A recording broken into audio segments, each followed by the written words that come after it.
Hello student, myself Neelkamal Johnson. और इस rapid revision में जो छोटे छोटे कॉन्सेप्ट होते हैं नीट के, उसमें आज हम लोग एक छोटे से टॉपिक को डिस्कस कर रहे हैं। वैसे नीट के लिए भी इम्पोर्टेंट है और हमारे सभी दोस्त भाइयों के लिए भी इम्पोर्टेंट है जो इस वीडियो को देख रहे हैं। इसमें आपको सबसे पहला, जैसे थंबनेल में देखा कि हार्ट अटैक और एंजाइना क्या होता है, दिल में जो धड़कन जो होता है वो बंद क्यों होता है, और दिल का जो धड़कन है वो बंद हो रहा है, मतलब स्टॉप हो रहा है, तो ये क्यों हो रहा है, इसी को हम हार्ट अटैक कैसे कहते हैं। दिल में जो दर्द होता है, सीने में जो चुभन होती है एक सुई टाइप की, उसे हम क्या कहते हैं। तो हम ये आज जानेंगे कि एंजाइना क्या होता है और हार्ट अटैक क्या होता है। तो इस पर एक क्वेश्चन हमारे नीट में पूछ लिया भी जाता है, तो आप ध्यान रखिएगा, इस पर एक क्वेश्चन बनता भी है। तो आइए देखते हैं कि हार्ट अटैक और एंजाइना क्या होता है। देखिए, सबसे पहले मैं एक छोटी सी बात करता हूँ। हमारा जो हार्ट होता है वो हमारे शरीर को, पूरे बॉडी को ब्लड देता है, वो भी ऑक्सीजनेटेड इंपॉर्टेंट न्यूट्रिएंट कंटेंट जो पूरे शरीर के लिए इंपॉर्टेंट होता है। आप ध्यान रखिएगा, हमारा शरीर में जो हार्ट है वो केवल और केवल पूरे शरीर को ऑक्सीजनेटेड ब्लड देता है आर्टरीज के थ्रू। उसी में यदि ऐसा बात करें तो हमारी जो हार्ट होती है, यदि वो पूरे शरीर को यदि ऑक्सीजनेटेड ब्लड दे रही है, पूरे ऑर्गन को, तो क्या हार्ट भी तो एक ऑर्गन है ना जो ऑक्सीजनेटेड ब्लड चाहता है। तो यदि पूरे शरीर को खून दिया जा रहा है तो दिल को भी कोई ना कोई खून देता होगा, और दिल को जो खून देने वाली आर्टरी होती है इसी को हम कोरोनरी आर्टरी कहते हैं। जैसा कि आप पिक्चर्स में देख पा रहे हैं, ये जो आर्टरीज आपको यहाँ पर दिखाई दे रही है इसे हम कोरोनरी आर्टरी कहते हैं। और ये कोरोनरी आर्टरी हमारे हार्ट वॉल को क्या करती है, ऑक्सीजनेटेड ब्लड प्रोवाइड करती है। लेकिन मान लीजिए किसी कारण की वजह से यदि बात करें तो कोरोनरी आर्टरी डिजीज होता है, एक एथेरोस्क्लेरोसिस और एक एटेरोस्क्लेरोसिस होता है। ये क्या होता है मैं इसे जल्दी से बता देता हूँ। जो हमारी कोरोनरी धमनी होती है, ये आर्टरी होती है, जैसा कि आप देख पा रहे हैं, जो ऑक्सीजन देती है आपके हार्ट को। इस आर्टरी में, हेल्दी आर्टरी आप देख पा रहे हैं, इस आर्टरी में कुछ फैटी एसिड या कोलेस्ट्रॉल जो होते हैं वो डिपॉजिट होना स्टार्ट हो जाते हैं। जब ये कोलेस्ट्रॉल डिपॉजिट होने लगते हैं और डिपॉजिट होकर के ये जाम हो जाते हैं या फिर इस रास्ते को ब्लॉक कर जाते हैं, तो इसी को हम प्लैक के नाम से भी जानते हैं। इससे जो इलास्टिसिटी होती है वो धमनी की, वो भी क्या हो जाती है, थोड़ी सी कम हो जाती है, लचीली की जगह वो कड़ी हो जाती है, कैल्शियम वैल्शियम का डिपॉजिट हो जाता है, प्लाक बन जाता है। इस प्लाक के बनने की वजह से जो ब्लड का फ्लो नॉर्मल हो रहा होता है, अब ब्लड का फ्लो नॉर्मल ना होकर क्या हो जाता है, बोलो, थोड़ा सा कम हो जाता है। अब थोड़ा सा कम इसलिए होता है क्योंकि रास्ता क्या हो चुका है, जाम हो चुका है। अब रास्ता जाम हो गया है और आप जनरली एक्सरसाइज या कुछ भी ऐसा काम कर रहे हैं जिसमें आपके दिल को ज़्यादा पंप करने की ज़रूरत है, ज़्यादा ऑक्सीजन सप्लाई की ज़रूरत है, तो डिमांड ऑफ ऑक्सीजन भी तो ज़्यादा बढ़ेगा।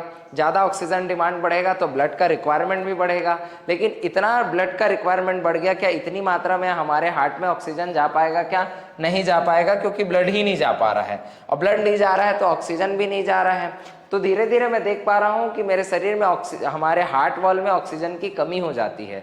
और जब हमारे हार्ट वॉल में ऑक्सीजन की कमी होती है तो हाइपोक्सिया होता है, जिसकी वजह से हाइपोक्सिया होता है, ऑक्सीजन का लेवल क्या होने लगता है, हार्ट वॉल में घट जाता है। कंटिन्यूसली यदि कंडीशन बना रहा, आप सीढ़ी चढ़ रहे हैं, सीढ़ी चढ़ने पर क्या होगा, ऑक्सीजन का डिमांड बढ़ेगा, हार्ट को ज़्यादा धड़कने की ज़रूरत पड़ेगी। जब हार्ट ज़्यादा धड़केगा तो यहाँ प्रेशर के साथ ब्लड भी तो मांगेगा, तो प्रेशर के साथ ब्लड आएगा तो प्रेशर इधर भी लगेगा, इधर भी लगेगा, इक्वल साइड में प्रेशर लगेगा। और ये जो क्लॉट बना है, यहाँ से ब्लड आगे जाने में दिक्कत होगी। और जब ब्लड आगे जाएगा तो प्रेशर के साथ इतना प्रेशर बढ़ जाएगा कि ये जितने भी क्लॉट है उसको क्या कर देगा, बोलो, बस्ट कर देगा। और जब यहाँ से बस्ट कर जाएगा, जैसे मान लीजिए एक सिंपल आर्टरी है, यहाँ पर आपका क्या बोलते हैं, प्लग जमा हुआ है और यहाँ से ब्लड ट्रांसफर हो रहा है। यदि मान लीजिए ये से क्या कर दिया, ब्लॉक को यदि कट कर दिया, तो यहाँ से क्या होता है, जब हमारे ब्लड सेल्स में एक स्पेशल टाइप का प्लेटलेट्स होता है, प्लेटलेट्स क्या कर देता है, यहाँ पर इस एरिया को क्या कर देता है, ब्लॉक कर देता है, क्लॉट बना देता है। और इस क्लॉट के बनने की वजह से जो ब्लड का ट्रांसपोर्ट होता है कोरोनरी आर्टरीज में, हमारे वॉल को नहीं पहुंच पाएगा। जब ब्लड में ऑक्सीजन का लेवल डिमांड कम होगा, जितना भी ट्रांसपोर्ट होता है वो लेवल घटेगा, तो ये ऑक्सीजन की क्या हो जाएगी, कमी तो थी हाइपोक्सिया में, लेकिन अब ऑक्सीजन के साथ साथ ब्लड का ट्रांसफर भी क्या हो गया, बंद हो गया। और जब ब्लड का ट्रांसफर हो गया बंद, तो बताइए जो आपका दिल है वो जो नॉर्मल बीट कर रहा था वो धड़कना क्या कर देगा, बंद कर देगा। जैसा कि आप लोगों को ये सामने एक पिक्चर्स दिखाई दे रहा है, कुछ अलग अलग पिक्चर्स हैं। जैसे ये आप लोग को आर्टरी दिखाई दे रही है, इस आर्टरी में मैंने जो आप लोग को ब्लॉकेज बताया है वो इस तरीके से ब्लॉकेज होता है। बताओ जितना भी जो यहाँ से नैरो जो आप लोग का आरबीसी जाने का, खून जाने का रास्ता था वो क्या हो गया, शॉर्ट हो गया। शॉर्ट होने से जितना ऑक्सीजन हमारे हार्ट तक जाना था, क्या उतना ऑक्सीजन जा रहा है क्या सर? नहीं जा रहा है। मान लो सपोज आप एक्सरसाइज कर रहे हैं, आप लोग किसी कहीं गए हुए हैं, मान लो कुत्ता ही आपके पीछे पड़ गया, तो आपको यदि ब्लॉकेज है तो आप दौड़ेंगे कि नहीं दौड़ेंगे? दौड़ेंगे तो आपके हार्ट को क्या करना पड़ेगा, ज्यादा काम करना पड़ेगा, ज्यादा धड़कना पड़ेगा। ज्यादा धड़केगा तो ज्यादा ऑक्सीजन मांगेगा, लेकिन बताइए जब ज्यादा ऑक्सीजन मांगेगा तो जल्दी जल्दी जाएंगे सब ब्लड, और ब्लड जाएगा तो यहाँ भी प्रेशर, यहाँ भी प्रेशर, यहाँ भी प्रेशर और यहाँ भी प्रेशर। इतना प्रेशर लगेगा कि इस एरिया को, इस वॉल को क्या करेगा, रप्चर्ड कर देगा, और तुरंत WRBC में हमारा प्लेटलेट होता है वो आके यहाँ पर क्या कर जाएगा, पूरा इस तरीके से बोलो क्लॉट कर लेगा।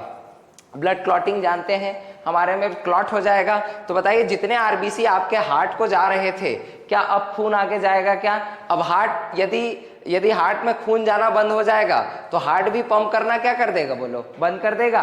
और जब एक बार हार्ट पंप करना क्या कर देता है, बंद कर देता है, तो इसी को कहते हैं बेटा हार्ट अटैक, या इसी को कहा जाता है मायोकार्डियल इन्फ्रैक्शन। तो ये क्वेश्चन आता है कि हार्ट अटैक क्या होता है, तो सिंपल याद रखना ब्लॉकेज ऑफ कोरोनरी आर्टरी।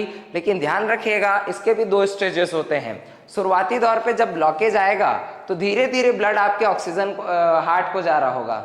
जब शुरुआती दौर पर धीरे धीरे ऑक्सीजन को जा रहा होगा, हार्ट को यदि ऑक्सीजन जा रहा होगा शुरुआती दौर पे, तो ऑक्सीजन की कमी होगी हार्ट को जब ऑक्सीजन की कमी होगी तो सीने में एक तीखा तीखा दर्द होगा, सुई चुभा जैसा। इस दर्द को ही कहा जाता है एंजाइना पेक्टोरिस। यस, सही सुना, एंजाइना पेक्टोरिस वो होता है जब हमारे शरीर में हार्ट को ऑक्सीजन पर्याप्त मात्रा में मिल नहीं पाता है, तो ये दर्द होता है। लेकिन ये इजीली रिमूव हो जाता है क्योंकि ऑक्सीजन की कमी हुई है। थोड़ी देर आराम करिए, आप आराम करेंगे तो वापस फिर ऑक्सीजन लेवल इक्वल हो जाएगा और आपका दर्द दूर हो जाएगा। लेकिन सबसे इंपॉर्टेंट बात यह है कि जब आपके सीने में क्या हो रहा है, बोलो भाई दर्द हो रहा है, तो एक बात जरूर ध्यान रखिएगा, सीने में यदि दर्द है तो कहीं ना कहीं ये संकेत है कि कहीं ना कहीं आपके आर्टरीज में ब्लॉकेज हो चुके हैं। आप बिल्कुल अपने नजदीकी डॉक्टर से इसे संपर्क करिएगा कि ये दर्द हो क्यों रहा है, बिल्कुल अवॉइड नहीं करना है। तो हम लोग सीधे सीधे बात करें एंजाइना पेक्टोरिस क्या होता है, तो ब्लॉकेज की वजह से पर्याप्त मात्रा में ऑक्सीजन नहीं मिल पाता है, जिससे आपके हार्ट में क्या होता है, दर्द होता है। जैसे कि आपका नॉर्मल हार्ट है, जैसे कि आपके सामने ये धड़क रहा है, लब जब के फॉर्म पे ये आप लोग को साउंड भी सुनाई देखने को मिलता है। तो इसमें यदि हम बात करें तो ये जो हमारी जो हार्ट है वो आपके शरीर को क्या दे रहा है, बोला पूरा का पूरा ब्लड प्रोवाइड कर रहा है। ये आप लोगों को जो दिखाई दे रहा है जिसको आप ECG के नाम से जानते हैं, ये आपको इस तरीके से ECG देखने को मिलती है। नीट में एक बहुत बढ़िया क्वेश्चन आता है, मैं आप लोग को बता देना चाहता हूं कि यहाँ पर यदि जब दोनों ऑरिकल जो होते हैं, ये देखिए जो दोनों ऊपर ऑरिकल होते हैं, जब ये क्या होते हैं, कॉन्ट्रैक्ट होते हैं, तो आप लोगों को पहला P वेव दिखाई देता है, और जो आप लोगों को लंबा QRS दिखाई देता है ना, वो वेंट्रिकल का डीपोलराइजेशन होता है। P वेव ऑरिकल का रिपोलराइजेशन, QRS जो आप लोग को दिखाई दे रहा लंबा वाला वेंट्रिकल का डीपोलराइजेशन, और जो लास्ट वाला T वाला ग्राफ बनता है वो आप लोगों के वेंट्रिकल रिपोलराइजेशन को दिखाता है। लेकिन एक याद रखिएगा, ECG में क्या चीज अपन नहीं निकाल सकते, तो ECG में हम जो होते हैं वो बेसिकली ऑरिकल रिपोलराइजेशन को नहीं निकाला जा सकता। ये नीट का बहुत अच्छा क्वेश्चन है, आता भी है, आप सबको क्या रखना है, ध्यान रखना है। हाँ सर, तो आप क्या बता रहे थे, मायोकार्डियल इन्फ्रैक्शन या इसी को हार्ट अटैक कहते हैं। तो ये जो हमारा हार्ट होता है वो क्या करता है, पंप करना क्या कर देता है, बंद कर देता है। और जब हार्ट पंप करना बंद कर देता है तो आप लोगों को इस तरीके से क्या होता है, जो सिग्नल आप लोग को देखो PQRS में दिखाई दे रहा था वो स्ट्रेट हो जाता है। मतलब हम इससे ये समझ सकते हैं कि हमारा जो हार्ट है वो पंप करना बंद कर देता है। लेकिन ऐसा नहीं है कि हमारा हार्ट पंप कर दिया तो हमारी मौत हो जाती है, हमारी डेथ हो जाती है, ऐसा नहीं है। डेथ, क्लिनिकल डेथ हमारे ब्रेन के डेथ होने पर ही डिसाइड किया जाता है। कुछ समय बाद हमारा हार्ट क्या होता है, कुछ हार्ट के पंप करने के कुछ समय बाद तक हमारा ब्रेन जिंदा रहता है। हम कोशिश करते हैं कि उसको क्या कर दें, ऑक्सीजनेटेड ब्लड प्रोवाइड करते रहें। हाँ, बस इस बात का ध्यान रखना है कि हमारा ब्रेन डेथ ना हो। ब्रेन डेथ हो जाए और दिल धड़के तो इससे कोई मतलब नहीं है। आप सबको एक और बात इंटरेस्टिंग चीज बता दूं, हमारा हार्ट जो होता है वो एक मायोजेनिक हार्ट होता है, मेसोडर्म से बना होता है और तब से धड़क रहा होता है जब से आप बने हैं। आप मतलब आपका पहला ऑर्गन बना है वो कौन सा था बेटा, हार्ट था। और सबको पता है हार्ट जो है वो अपने आप धड़क रहा है, उसको भी धड़काने वाला कोई नहीं है। यदि आपसे कोई पूछे हमारे दिल का भी एक दिल है, दिल का दिल, यस। आपका दिल कौन है, आपके शरीर में हार्ट है और हार्ट का भी एक हार्ट है जो उसको बीट करा रहा है। सही सुना, पेसमेकर, जिसे आप ऐसे नोड कहते हैं। तो ध्यान रखिएगा, कभी क्वेश्चन आ जाए हार्ट ऑफ हार्ट क्या है, तो पेसमेकर है जिसे आप ऐसे नोड कहते हैं, जो राइट ऑरिकल के अपर साइड में क्या होता है, प्रेजेंट होता है, इलेक्ट्रिक सिग्नल प्रोवाइड करता है जिससे कि डीपोलराइजेशन रिपोलराइजेशन की प्रोसेस कंप्लीट होती है। और सबसे इंपॉर्टेंट बात आप लोगों को यदि मैं यहां पर बता दूं तो लास्ट आता है स्ट्रोक। सर ये स्ट्रोक क्या होता है? देखिए, ऑक्सीजन का जब क्लॉट जो है कभी किसी वजह से इस ब्रेन के पार्ट में चला जाता है, जैसे ब्रेन वाला जैसे हिस्सा है, आप सबको पता है हमारे ब्रेन को जो आर्टरी जाती है उस आर्टरी का नाम क्या है, कैरोटिड आर्टरी है, जो हमारे ऑक्सीजन को हमारे ब्रेन को देती है। जब कभी क्लॉट इस एरिया में फंस जाता है, मान लो यहाँ पे क्लॉट फंस गया, मान लीजिए यहाँ पर इस एरिया में कहीं पर क्लॉट फंस गया, क्लॉट फंसेगा तो यहाँ पर भी वही केस आएगा, प्रेशर बनेगा तो इस एरिया को क्या कर दिया, देखिए रप्चर्ड कर दिया, फट गया, प्लेटलेट्स आए, प्लेटलेट्स ने क्या कर दिया, क्लॉट कर दिया। क्लॉट किया तो ब्लड ट्रांसपोर्ट करना क्या कर देता है, बंद कर देता है। और जब ब्लड ट्रांसपोर्ट करना बंद कर देता है तो यहाँ पर क्या हो जाता है, एक तरीके से देखा जाए तो क्लॉट बन जाता है, खून आगे नहीं जा पाता है। इसको कहते हैं स्ट्रोक। सर स्ट्रोक क्या होता है? स्ट्रोक वो होता है जहां पर से आपका ऑक्सीजन क्या हो जाता है, ब्रेन के उस हिस्से में डैमेज, ऑक्सीजन लेवल घट जाता है और ऑक्सीजन लेवल घट जाने की वजह से हमारे ब्रेन का कुछ हिस्सा क्या होता है, बोलो, काम करना बंद कर देता है, जिसकी वजह से ब्रेन का नहीं मतलब हमारे शरीर का कुछ हिस्सा काम करना बंद कर देता है। जैसे आप लोगों ने देखा होगा पैरालिसिस, लकवा। स्ट्रोक मतलब क्या है, लकवा। जैसे आपका जो राइट साइड है, होंठ साइड लेफ्ट साइड शिफ्ट हो जाता है ना भाई, आधे साइड में आपका हिस्सा काम करना बंद कर देता है, मतलब शरीर का कुछ हिस्सा काम करना बंद कर देता है, पैरालिसिस कहते हैं, इसी को स्ट्रोक कहा जाता है। तो ये एक तरीके से देखा जाए तो हार्ट से रिलेटेड कुछ क्या थे, पॉइंट थे। आज मैंने आप लोगों को बताया है कि एंजाइना पेक्टोरिस क्या होता है। तो सिंपल सी बात याद रखिएगा, एंजाइना पेक्टोरिस मतलब होता है बेटा सीने में दर्द, और जो हार्ट अटैक होता है उसे क्या कहते हैं, सीधा सीधा एक तरीके से हार्ट वॉल का क्या हो जाना, बोलो, ऑक्सीजन और ब्लड ना मिलने की वजह से नष्ट हो जाना, जिससे हार्ट पंप करना बंद कर देता है, उसी को कहते हैं सिंपली हार्ट अटैक। तो सर क्या करें कि ये ब्लॉकेज ना हो? ऐसा खाना खाइए जिसमें क्या हो सके, बोलो, फैट कम रहे।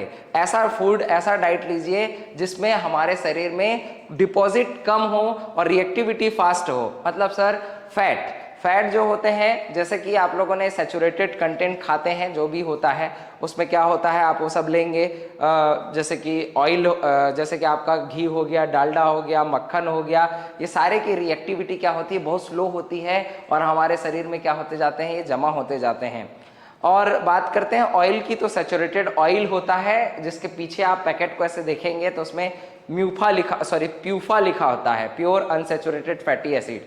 ऐसी चीज खाइए जो हमारे शरीर में रिएक्टिविटी फास्ट हो, जल्दी से क्या हो जाए, बोलो, रिएक्शन हो जाए और उनका डिपोजिशन ना हो। तो ऐसा चीज आप लीजिएगा, तो ये सब चीजें लेने से हमारे शरीर में हार्ट अटैक के चांसेस भी क्या रहेंगे, कम रहेंगे। और एक्सरसाइज करिए, हेल्दी रहिए। मिलते हैं नेक्स्ट वीडियो लेक्चर में एक नए छोटे से कॉन्सेप्ट के साथ, जिसमें हम और अच्छी जानकारी लेंगे। यदि वीडियो अच्छा लगा हो तो लाइक करिए और अपने दोस्तों के साथ शेयर जरूर करिएगा।